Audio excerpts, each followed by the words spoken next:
seorang wanita cantik memiliki kemampuan aneh. Dia bisa melihat garis merah menyeramkan yang tumbuh di atas kepala orang-orang. Selama kamu pernah berhubungan fisik dengan seseorang, akan muncul garis merah di atas kepala orang itu. Garis-garis merah ini juga disebut S-line. Huruf S diambil dari huruf pertama 3 kata dalam bahasa Inggris, social, sex, dan secret. Semakin sering berhubungan fisik, jumlah S-line juga akan bertambah. Bagi Shin Hyun Hoop, kemampuan ini bukanlah anugerah, melainkan kutukan. Saat masih kecil, Shin Hyun Hoop pernah menggambar sebuah gambar. Gambar itu menunjukkan ayahnya terhubung bukan hanya dengan garis merah di kepala istrinya, tapi juga terhubung ke bibinya dengan garis merah lain. Ibunya pun menyadari rahasia yang tersembunyi di balik garis-garis merah itu. Akhirnya, ibunya membunuh sang suami yang tidak setia dengan pisau. Sejak saat itu, Shin Hyun Hoop sering mengalami mimpi buruk. Dia bermimpi tentang ibunya yang berlumuran darah. Untuk melarikan diri dari takdir melihat garis-garis merah itu, Shin Hyun Hoop pernah berpikir untuk mengakhiri hidupnya. Namun, apapun cara yang dia coba, dia selalu selamat secara ajaib. Benar-benar putus asa, Shin Hyun Hoop akhirnya harus menyerah dari keinginan bunuh diri. Agar tidak melihat garis-garis merah yang menakutkan itu lagi, Shin Hyun Hoop memilih berdiam diri di dalam rumah setiap hari dan menghindari kontak sosial. Dia menutup jendela-jendela dengan papan karton. Dia selalu memakai kacamata hitam dan terus meringkuk di rumah, sampai hari itu tiba. Pada hari itu, seorang wanita ditemukan tewas di rumahnya. Detektif Han Ji-wook datang ke lokasi untuk melakukan penyelidikan. Menurut kesaksian tetangga yang tinggal di bawah, seorang pria yang mengenakan helm keselamatan masuk ke apartemen wanita itu larut malam kemarin. Han Ji-wook berencana memulai penyelidikannya dari pria tersebut. Shin Hyun Hoop melihat laporan berita tentang kasus itu. Dia memperhatikan dalam rekaman ada pria berhelm yang masuk ke gedung apartemen tempat kejahatan itu terjadi. Yang lebih menarik perhatian Shin Hyun Hoop adalah pria berhelm itu hanya memiliki satu garis merah di atas kepalanya. Saat ini, hanya pernah berhubungan fisik dengan satu orang itu sama langkahnya dengan pernah berhubungan dengan 100 orang. Shin Hyun Hoop mengarahkan kecurigaannya pada pria berhelm itu. Dia berjalan ke jendela dan melihat pria itu masuk ke apartemen wanita yang berada tepat di seberang miliknya. Wanita ini sering memberi Shin Hyun Hoop buah-buahan. Dia adalah tetangga yang hangat dan ramah. Terkejut, Shin Hyun Hoop dengan cepat meraih ponselnya untuk menelepon polisi. Tapi tak lama kemudian dia menyadari bahwa pria berhelm itu ternyata hanya pacar tetangganya. Keduanya sedang berkomunikasi dengan akrab di seberang jalan. Shin Hyun Hoop buru-buru menutup panggilan darurat itu. Pada saat yang sama, dia kembali jatuh ke dalam halusinasi lain. Dia melihat tak terhitung garis merah darah di depan matanya. Rasanya seperti terjebak di medan perang penuh nafsu. Keesokan harinya, Han Ji-wook menerima telepon dari seorang rekan kerja. Dia mengetahui bahwa seseorang melapor ke polisi tadi malam. Kebetulan, si penelepon tinggal di kompleks apartemen yang sama dengannya. Alamatnya persis di seberang unit miliknya. Han Ji-wook langsung mengunjungi wanita itu. Melalui lubang intip, Shin Hyun Hoop melihat ratusan garis merah kusut di atas kepala pria yang berdiri di luar. Meskipun seorang detektif, Han Ji-wook terkenal sebagai playboy. Dia sering main-main dengan rekan kerja perempuan, tapi tidak pernah menjalin hubungan serius. Shin Hyun Hoop menolak untuk membuka pintu. Seorang tetangga laki-laki dari lantai atas kebetulan turun. Dia menjelaskan kepada Han Ji-wook bahwa seorang penyendiri terkenal tinggal di sana. Han Ji-wook tetap bersikeras dan terus menutup pintu. Dia berharap Shin Hyun Hoop mau memberikan kesaksian. Shin Hyun Hoop perlahan membuka pintu sedikit. Dia menjelaskan bahwa dia telah melakukan kesalahan. Pria berhelm tadi malam ternyata adalah pacar tetap tetangga perempuan itu. Han Ji-wook menyerah dan pergi. Namun, malam itu melalui lubang intip, Shin Hyun Hoop melihat pria berhelm lain. Pria ini juga hanya memiliki satu garis merah di atas kepalanya. Selain kasus terbaru ini, 3 pembunuhan beruntun telah terjadi di daerah itu. Seorang rekan junior menemukan bahwa 2 korban perempuan terakhir sempat menghubungi seorang pria tertentu. Pria ini adalah seorang guru SMA setempat, Pak Oh. Dia tinggal di kompleks yang sama dengan Han Ji-wook. Saat melihat foto, Han Ji-wook langsung ingat bahwa Pak Oh adalah tetangga laki-laki yang menjelaskan bahwa Shin Hyun Hoop hari ini sedang mengurung diri. Rekan junior itu pun pergi menyelidiki Pak Oh yang mencurigakan. Dia menemukan pintu depan rumah pria itu tidak terkunci. Begitu masuk, dia terkejut melihat ruangan itu dipenuhi warna merah yang aneh dan tak bisa dijelaskan. Rekan junior itu langsung menghubungi Han Ji-wook, tapi siapa sangka Pao ternyata bersembunyi dalam kegelapan dan menyergapnya. Rekan junior itu pun mengalami luka parah. Pao lalu mengenakan helm dan pergi ke gedung seberang. Shin Hyun-hoop memperhatikan gerak-gerik pria itu. Dia melihat bahwa garis merah di atas kepala Pao terhubung dengan tetangga wanita yang sering memberinya buah. Dia pun sadar bahwa wanita itu sedang dalam bahaya. Shin Hyun-hoop mengambil pisau dari dapur dan dengan ragu-ragu melangkah keluar dari rumahnya. Namun, dunia luar terasa terlalu asing dan menakutkan bagi Shin Hyun-hoop. Pada saat itu, Shin Hyun-hoop mengalami serangan panik dan pingsan di tempat. Pao Kun tiba di rumah tetangga wanita itu. Wanita itu mengira tamunya adalah pacarnya, tapi ketika pria itu melepas helmnya, ia mengenalinya sebagai mantan pacarnya yang sudah lama putus dengannya. Pao menatap kepala tetangga wanitanya itu. Ia melihat sekitar 10 garis merah di atas kepala wanita itu. Dengan marah, pria itu berniat membunuh wanita tersebut. Untungnya, Shin Hyun-hoop muncul tepat waktu, membawa pisau dan mengancam pria itu agar berhenti. Pao dengan berani merebut senjata itu dan menikam Shin Hyun-hoop. Pada saat itu, Han Ji-wook tiba di rumah Shin Hyun-hoop. Dari kejauhan, ia melihat adegan mengerikan yang terjadi di apartemen tetangga wanita di seberang. Di saat genting, ia menembak pria itu dari kejauhan. Pao tertembak dan terluka. Dengan napas terakhirnya, ia melihat garis-garis merah di depannya perlahan memudar. Pria itu meninggal, dan tetangga wanita itu berhasil diselamatkan. Tapi Shin Hyun-hoop tahu semuanya belum berakhir. Sebelumnya, gumaman Pao membuat Shin Hyun-hoop sadar bahwa pria itu juga bisa melihat garis-garis merah, sama seperti dirinya. Pengalaman malam ini benar-benar mengguncang hati Shin Hyun-hoop. Ia mulai menyadari bahwa kemampuan spesialnya mungkin bisa menyelamatkan orang lain. Tepat saat itu, Shin Hyun-hoop menerima pesan teks misterius. Orang itu mengaku bahwa mereka juga bisa melihat dunia yang dilihat Shin Hyun-hoop. Mereka menyuruhnya pergi ke SMA setempat. Ada sebuah rahasia yang ingin ia ungkap di sana. Sementara Shin Hyun-hoop masih merenung, Han Ji-wook masih terus menyelidiki kasus pembunuhan terbaru. Ia selalu merasa motif Pao untuk membunuh tidak cukup kuat. Penyelidikan menemukan bahwa sebelum menyerang, Pao terus-menerus menggumamkan kata keselamatan.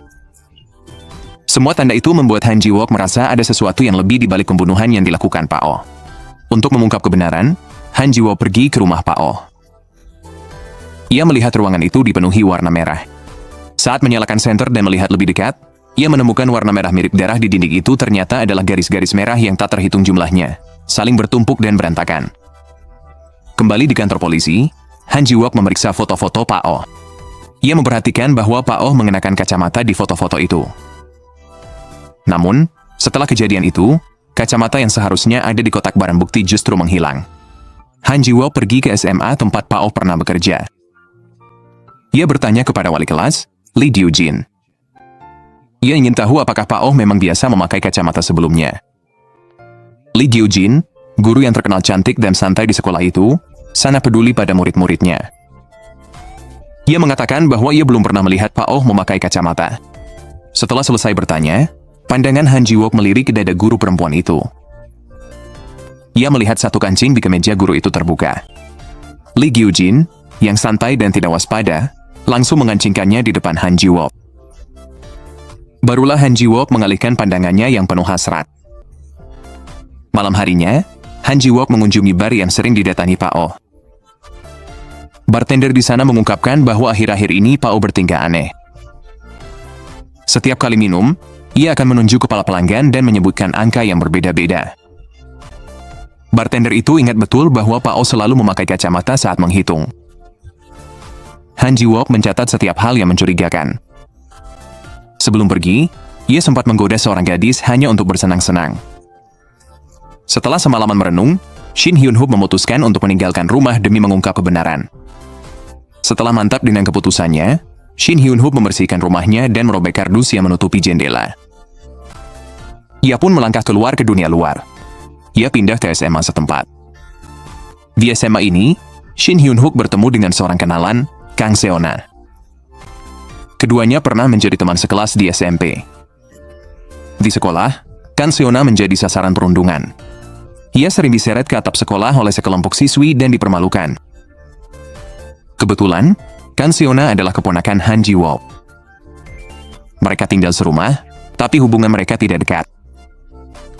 Kang Seona tidak pernah menceritakan pengalaman sekolahnya kepada pamannya. Hari itu di sekolah, Kang Seona kembali diejek oleh teman-teman sekelasnya. Wali kelas Lee Gyujin turun tangan untuk melerai para siswa yang bertengkar. Ia membela Kang Seona di depan umum. Sepulang sekolah hari itu, Kang Seona melihat sepasang kacamata tiba-tiba muncul di loker miliknya. Karena penasaran, Kang Seona pun mengenakannya. Betapa terkejutnya dia ketika melihat sebuah garis merah panjang tumbuh di atas kepalanya sendiri. Ketika pamannya, Han Ji-woo, pulang kerja, Kang Seona semakin ketakutan saat melihat ratusan garis merah di atas kepala pamannya. Tak mampu memahami semua ini, Kang Seona pun lari keluar rumah. Di luar, dia melihat hampir semua orang memiliki jumlah garis merah yang berbeda-beda di atas kepala mereka. Garis-garis merah itu saling bertautan dan menyebar, membentuk dunia keinginan yang menyala-nyala. Sejak saat itu, Kang Seona tiba-tiba memahami arti dari garis-garis merah itu. Kembali di sekolah, Kang Seona memperhatikan banyak teman sekelas yang memiliki sedikit atau banyak garis merah di atas kepala mereka. Ini menunjukkan bahwa, meskipun masih di bawah umur, banyak anak laki-laki dan perempuan yang sudah mencicipi buah terlarang itu. Di antara sekian banyak murid dengan garis merah, Kang Seona memusatkan perhatiannya pada Kim Hyun, teman sekelas perempuan yang paling sering mengganggunya. Dia menemukan bahwa Kim Hyun memiliki 2 garis merah di atas kepalanya. Salah satunya terhubung dengan guru sastra Korea, dan guru sastra Korea itu juga terhubung dengan siswi lain melalui garis merah. Kang Seona tak bisa menahan diri untuk meratapi betapa dunia ini semakin rusak secara moral. Di saat yang sama, sebuah rencana mulai terbentuk di benaknya. Saat Kim Hyun kembali mengganggunya, Kang Seona tidak lagi ciut. Dia menyatakan bahwa seharusnya Kim Hyun yang merasa malu. Kim Hyun, yang bingung dengan ucapan Kang Seona, tetap melanjutkan serangan fisiknya. Saat itu juga, Shin Hyun-hook muncul dan berteriak pada Kim Hyun agar berhenti. Kim Hyun mengancam akan memberi pelajaran pada murid pindahan ini, tapi Shin Hyun-hook dengan berani pura-pura akan menyeret Kim Hyun bersamanya dengan melompat dari gedung. Wajah Kim Hyun langsung pucat karena ketakutan. Dia berjanji tidak akan pernah menyentuh Kang Seona lagi. Namun, Kang Seona sedang merencanakan balas dendam. Dia diam-diam mengambil foto Kim Hyun dan guru itu yang bertemu di sebuah hotel. Kim Hyun menerima foto-foto itu, tapi tetap tidak takut. Dia tetap melanjutkan hubungan gelapnya dengan sang guru. Kemudian, dia membalas Kang Seona, menyatakan bahwa hanya guru itu yang akan dihukum. Sebagai seorang di bawah umur, dia akan keluar tanpa terluka. Kang Seona membalas dengan tawa dingin. Dia berencana mengarahkan senjatanya ke tempat lain. Keesokan harinya, dia mengirimkan foto-foto perselingkuhan itu kepada guru sastra Korea. Dia menuntut agar guru itu menyiapkan 20 juta won. Dia memeras guru itu karena Kang Seona berencana kabur dari rumah. Dia percaya pamannya tidak peduli padanya. Setelah mengetahui dari Kim Hyun bahwa Kang Seona telah mengirimkan foto-foto itu, guru tersebut panik. Dia takut perselingkuhannya dengan murid akan diketahui keluarganya. Selain guru ini, Kang Seona juga mengetahui perselingkuhan beberapa guru lain di sekolah. Dia mengirimkan foto-foto perselingkuhan masing-masing guru kepada mereka. Dengan memegang kendali atas para guru dan murid, Kang Seona benar-benar meninggalkan citra korban lamanya. Dia berkembang di antara teman-teman sekelasnya. Shin Hyun-hook menyadari perubahan pada Kang Seona. Dia memperhatikan Kang Seona belakangan ini selalu memakai kacamata. Dia curiga kacamata itu adalah kacamata yang sama yang dipakai Pao saat melakukan kejahatan. Hari itu, Shin Hyun-hook mengakui rahasia garis merah kepada Kang Seona. Dia khawatir penggunaan kacamata itu secara terus-menerus oleh Kang Seona bisa membawa bahaya fatal, tapi Kang Seona bertingkah seolah-olah dia memegang kunci untuk membalikkan takdirnya. Dia menolak melepaskan kacamata ajaib itu apapun yang terjadi. Suatu malam, guru sastra Korea mengirim pesan kepada Kang Seona, mengatakan bahwa uangnya sudah siap. Dia memintanya untuk datang mengambil uang itu nanti. Sebelum bertemu dengan guru itu, Kang Seona pergi berbelanja bersama pacar barunya. Tanpa sepengetahuannya, Kim Hyun diam-diam membuntutinya sejak awal. Ternyata hari itu Kim Hyun telah mendengar setiap kata dari percakapan Kang Seona dan Shin Hyun-hook. Dengan begitu, dia pun mengetahui tentang garis-garis merah itu. Saat membuntuti Kang Seona, dia melihat tas kecil berisi kacamata itu jatuh ke tanah tanpa disadari. Kim Hyun langsung diam-diam mengambil tas itu. Setelah mengenakan kacamata itu, Kim Hyun melihat dunia merah keinginan di mana-mana.